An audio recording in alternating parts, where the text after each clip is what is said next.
ಯಾವ ದೇವಶಿಲ್ಪಿ ಕಡೆಗನು ನಿನ್ನ ಕವಿ ಕಾಳಿದಾಸ ಕಲ್ಪನೆಯು ಚಿನ್ನ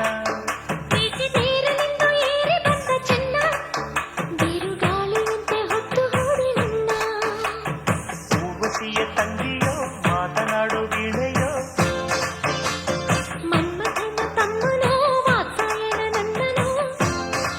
ನಿನ್ನಲೇ ನಾ ಸೇರಿ ಹೋದೆ ಯಾವ ದೇವಶಿಲ್ಪಿ ಕಡೆಗನು ನಿನ್ನ ಕವಿ ಕಾಳಿದಾಸ ಕಲ್ಪನೆಯು ಚಿನ್ನ